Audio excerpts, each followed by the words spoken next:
July August আন্দোলনে সংগঠিত মানবতাবিরোধী অপরাধের মামলায় শেখ হাসিনা ও আসাদুজ্জামান খান কামাল সহ 3 জনের বিরুদ্ধে আজ 6ষ্ঠ দিনের সাক্ষ্য গ্রহণ হবে।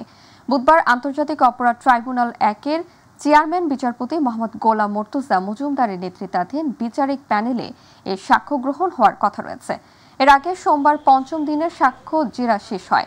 এর মধ্যে 3 জন সাক্ষী নিজেদের জবানবন্দি দিয়েছেন।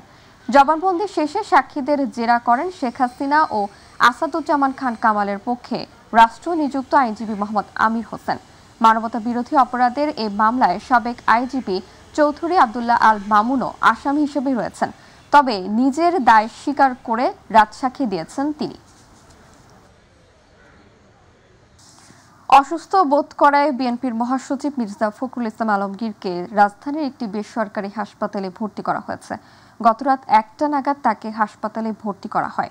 বিএনপির মিডিয়া সেলের সদস্য শাইরুল কবির খান জানান, মঙ্গলবার সন্ধ্যায় হযরত শাহজালাল আন্তর্জাতিক বিমানবন্দরে থাইল্যান্ড থেকে চিকিৎসা শেষে মির্জা ফখরুল ইসলাম আলমগীর দেশে ফেরেন।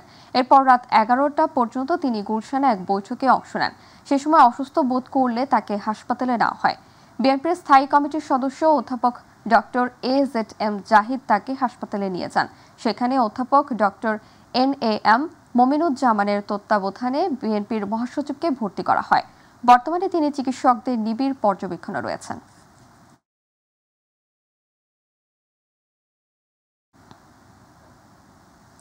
গাইবান্ধার সুন্দরগঞ্জে তিস্তা নদীর ওপর 1490 মিটার দীর্ঘ মাওলানা ভাসানী সেতু উদ্বোধন হবে আজ।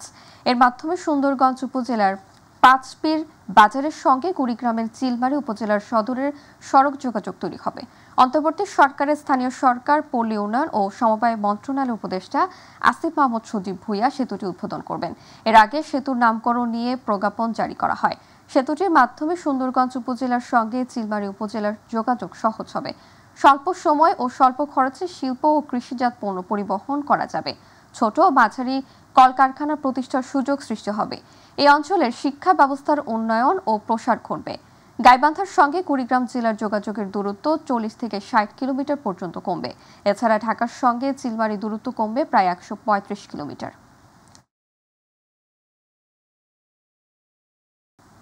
ঢাকা বরিশাল মহাসড়কে প্রতিদিন প্রায় 20,000 যানবাহন চলাচল করে, অথচ মাদারীপুরের 47 কিলোমিটার অংশে বড় বড় গর্ত থাকায় পরিণত হয়েছে মরণ ফাঁদে। যে কোনো সময় বড় ধরনের দুর্ঘটনার শঙ্কা যাত্রী, চালক ও পথচারীর। সওজের নির্বাহী প্রকৌশলী জানান, টেকসইভাবে সড়ক সংস্কারের জন্য বরাদ্দ চাওয়া হয়েছে, যা মন্ত্রণালয়ে অনুমোদনের অপেক্ষায় রয়েছে। মাদারীপুর প্রতিনিধি মোহাম্মদ সামুদুর রহমান সর্দারের পাঠানো তথ্য চিত্রে বিস্তারিত জানাচ্ছেন সুবাই রহমান। ঢাকা বরিশাল মহাসড়কের অধিকাংশ জায়গায় পিচ উঠে সৃষ্টি হয়েছে বড় বড় গর্ত। যানবাহন চলাচলেও বেড়েছে ঝুঁকি। পুরো সড়ক পরিণত হয়েছে মরণ ফাঁদে। ফরিদপুরের ভাঙা থেকে কালকিনির ভুরঘাটা এই 47 কিলোমিটার সড়ক মাদারীপুর সড়ক বিভাগের আওতায়। সড়কের বেহাল দশায় ধীর গতিতে চলাচল করে গাড়ি। এতে একদিকে লাগছে বেশি সময়, অন্যদিকে ক্ষতি হচ্ছে যানবাহনের। গুরুত্বপূর্ণ এই সড়কের খানাখন্দে প্রতিদিনই ঘটছে ছোট বড় দুর্ঘটনা। বাড়ছে প্রাণহানি, আতঙ্কে যাত্রী, চালক ও এলাকাবাসী। আর বিভিন্ন স্থানে পানি জমে থাকায় বিড়ম্বনায় পথচারীরাও। বরিশাল যাবতের পুরো রাস্তা ভাঙ্গা, পুরো জায়গায় জায়গায় ব্রেক করার লাগে, তো তেল খরচ হয় বেশি। ফরিদপুরের মাদারীপুরের অংশ যে রাস্তাটা খুবই ভয়াবহ ও ঝুঁকিপূর্ণ। আমরা যখন বাসে যাতায়াত করি তখন অনেক সময় বাসে দুর্ঘটনা হয়। কিছুদিন আগেও দুর্ঘটনা হয়েছে। বরিশাল বিভাগের 6 জেলা ও মাদারীপুর, শরীয়তপুর, গোপালগঞ্জ সহ দক্ষিণ পশ্চিমাঞ্চলের যাত্রীরা ঢাকা বরিশাল মহাসড়ক দিয়ে যাতায়াত করেন। প্রতিদিন ছোট বড় প্রায় 20,000 যানবাহন এই মহাসড়কে চলাচল করে। তাই নিরাপদ গন্তব্যে পৌঁছানো এখন কাল হয়ে দাঁড়িয়েছে। রাস্তায় গর্ত হয়ে গেছে, ঠিক আছে, বাড়ি খেয়ে পাতি ভাঙে, ঠিক আছে, যাত্রীর সমস্যা হয়, টায়ারের সমস্যা হয়। এইভাবে যদি এরকম থাকে তাহলে জনজীবনে বেশ একটা ঝামেলার সৃষ্টি হয়। অ্যাক্সিডেন্টের পরিমাণ তো দিন দিন বেড়েই যাচ্ছে। রোডের অবস্থা খুবই কাহিল, বুঝছেন, একেবারে বেকায়দা অবস্থা। রোড যত দ্রুত সম্ভব রোডটা সংস্কার করা উচিত, ইভেন আপনার 4 লেন করা উচিত। প্রাথমিক পর্যায়ে নিজস্ব অর্থায়নে ইট, সুরকি আর বালু দিয়ে ঝুঁকিপূর্ণ স্থান মেরামত করা হচ্ছে বলে জানায় সড়ক বিভাগ। এই মুহূর্তে রাস্তার যে ড্যামেজ পোর্শন আছে এটা ঠিক করার জন্য আমরা স্বল্পমেয়াদী, মধ্যমেয়াদী এবং দীর্ঘমেয়াদী 3টা পরিকল্পনা দিচ্ছি। স্বল্পমেয়াদী যেটা হচ্ছে যেই জায়গাগুলো আমাদের নিজে রিপেয়ার করতে পারছি, সেগুলো আমরা বৃষ্টির মধ্যে ভিটামিন দিয়ে কাজ করতে পারছি না। বৃষ্টির মধ্যে আমরা ইট এবং খোয়া এবং বালি দিয়ে আমরা রিপেয়ার করে রাখছি। আর বৃষ্টি শেষ হলে সেই জায়গাগুলো আমরা ভিটামিনাস রিপেয়ারটা করছি। আর যেগুলো ডিফেক্ট লাইবিলিটি পিরিয়ড আছে, ঠিকাদারকে চিঠি দেওয়া হচ্ছে, ঠিকাদারও ওয়েট করছে যে বৃষ্টিটা আমাদের শেষ হলেই তারা এটা ভিটামিনাস বাকি যে কাজ আছে সেটা দিয়ে তারা ঠিক করবে। সম্প্রতি মহাসড়কের বারৈতলা এলাকায় যাত্রীবাহী বাস খাদে পড়ে চালক নিহত ও আহত হন অন্তত 15 জন। পদ্মা সেতু চালুর পর ঢাকা বরিশাল মহাসড়কে যানবাহনের চাপ বেড়েছে কয়েক গুণ। সেই হিসেবে ঢাকা বরিশাল মহাসড়কের কোনো উন্নয়নই হয়নি। এতে প্রতি মুহূর্তেই বাড়ছে দুর্ঘটনার সংখ্যা। Zubair Rahman, my TV news. 21শে আগস্টে গ্রেনেড হামলা মামলায় বিএনপির ভারপ্রাপ্ত চেয়ারম্যান তারেক রহমান সহ সব আসামির খালাসের রায়ের বিরুদ্ধে রাষ্ট্রপক্ষের করা আপিলে চতুর্থ দিনের শুনানি শুরু হয়েছে। সকালে প্রধান বিচারপতি ডক্টর সৈয়দ রেফাত আহমেদের নেতৃত্বাধীন আপিল বিভাগের 6 বিচারপতির বেঞ্চে শুরু হয় চতুর্থ দিনের শুনানি। গত 1 ডিসেম্বর 21শে আগস্ট গ্রেনেড হামলার ঘটনায় হত্যা ও বিস্ফোরক দ্রব্য আইনের মামলায় বিএনপির ভারপ্রাপ্ত চেয়ারম্যান তারেক রহমান সহ সব আসামিকে খালাস দিয়ে রায় দেন হাইকোর্ট। পরে সেই রায়ের বিরুদ্ধে আপিল করেন রাষ্ট্রপক্ষ। 2004 সালের 21শে আগস্ট বঙ্গবন্ধু এভিনিউতে শেখ হাসিনার সমাবেশে গ্রেনেড হামলা হয়। ওই ঘটনায় আওয়ামী লীগের 24 নেতাকর্মী নিহত হন।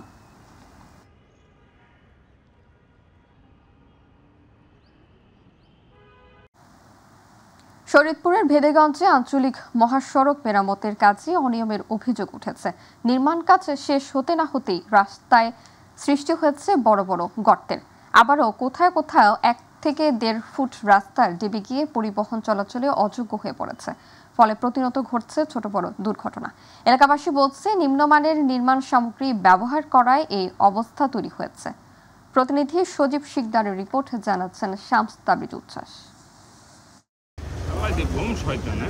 শরীয়তপুরের মনোহর মোড় থেকে বুড়িরহাট হয়ে ভেদেরগঞ্জ আঞ্চলিক মহাসড়ক। তবে নির্মাণাধীন সড়কটির পিচ ঢালাইয়ের সপ্তাহ পার হতে না হতেই বেহাল অবস্থা।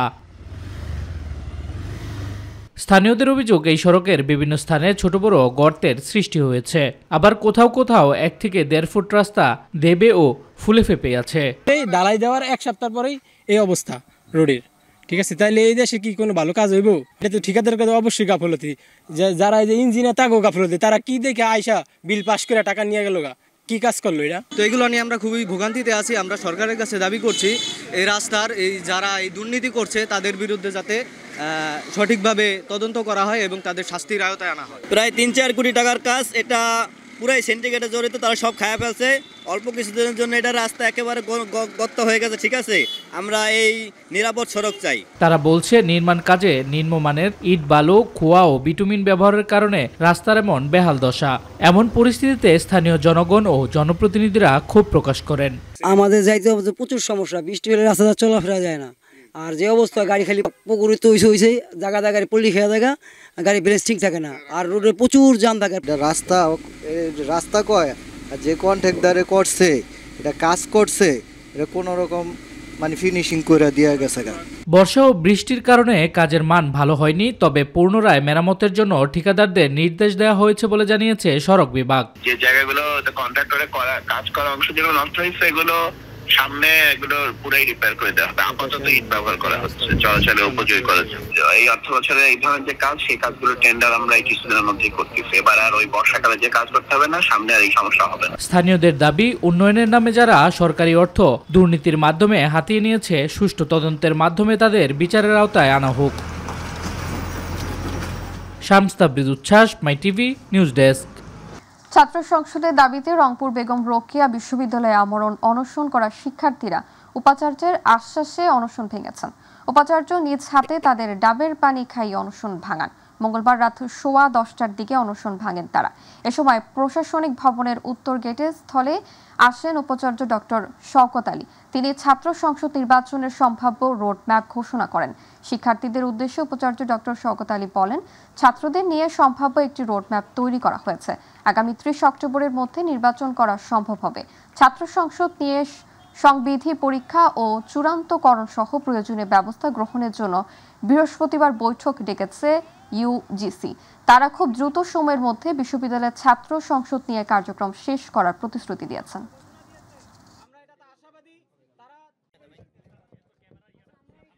এটা একটা বিশাল কর্মযজ্ঞ। আমরা এই অসুস্থতার কথা চিন্তা করে, আমরা শিক্ষার্থীদের কথা চিন্তা করে আমরা যথাসম্ভব তাদের সাথে কথা বলে আমরা তাদের অনশন ভঙ্গ করব এবং ভাইদের যদি কিছু বলার থাকে তারা বলুক, আমি তাদের কথা।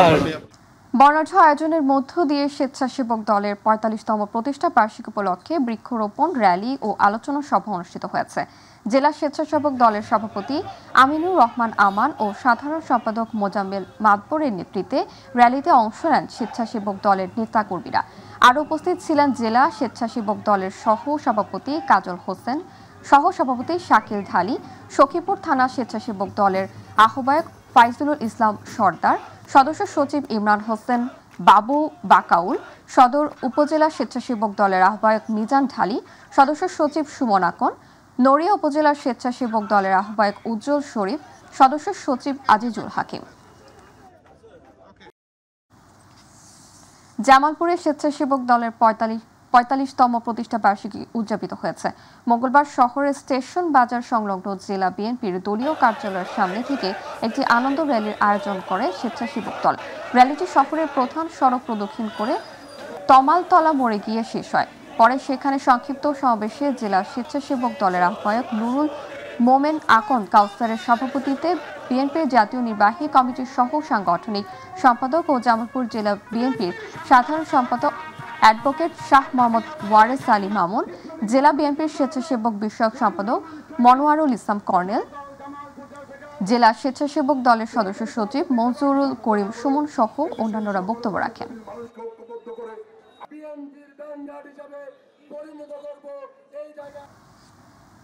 গোপালগঞ্জের শোভাযাত্রা, সমাবেশ ও বৃক্ষরোপণ কর্মসূচির মধ্য দিয়ে জাতীয়তাবাদী স্বেচ্ছাসেবক দলের ৪৫তম প্রতিষ্ঠা বার্ষিকী পালিত হয়েছে।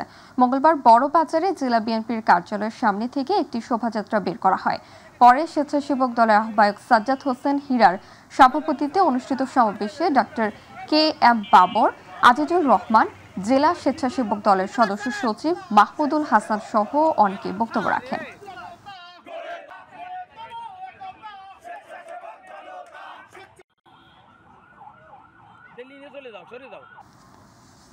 সাভারে ভুল চিকিৎসায় এক শিশুর মৃত্যুর অভিযোগ উঠেছে। খবর পেয়ে পুলিশ ঘটনাস্থলে পরিদর্শন করেছে। পুলিশ জানায়, সোমবার দুপুরে সাভার পৌর থানা বাস স্ট্যান্ডের আনন্দপুর এলাকায় crown hospital and diagnostic centre tonsil operation করতে গিয়ে 7 বছরের শিশু শাহরা আমিনের মৃত্যু হয়। অপারেশনের আগে অ্যানাস্থেসিয়া দেয় হাসপাতালের চিকিৎসক ডক্টর ইরফান। পরে অপারেশনের 1 ঘন্টা পার হলেও শিশুটির জ্ঞান ফিরেনি। পরে অজ্ঞান অবস্থায় নিহতদের পরিবার শিশুটিকে এনাম মেডিকেলে নিয়ে গেলে কর্তব্যরত চিকিৎসক মৃত ঘোষণা করে। এই ঘটনায় হাসপাতাল কর্তৃপক্ষ ও 2 ডাক্তারের কঠোর শাস্তি দাবি করেছেন এলাকাবাসী ও শিশুটির পরিবার।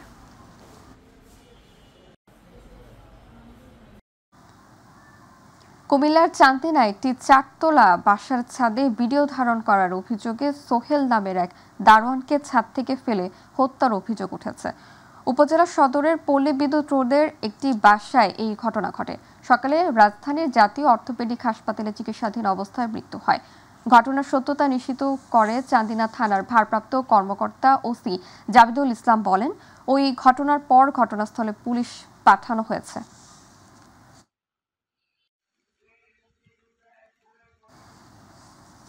গাইবান্ধার সাদুল্লাপুরে আলোচিত চায়ের দোকানে বাকির টাকা চাওয়াতে কেন্দ্র করে গুলির ঘটনায় ব্যবহৃত পিস্তল উদ্ধার করেছে সাদুল্লাপুর থানা পুলিশ।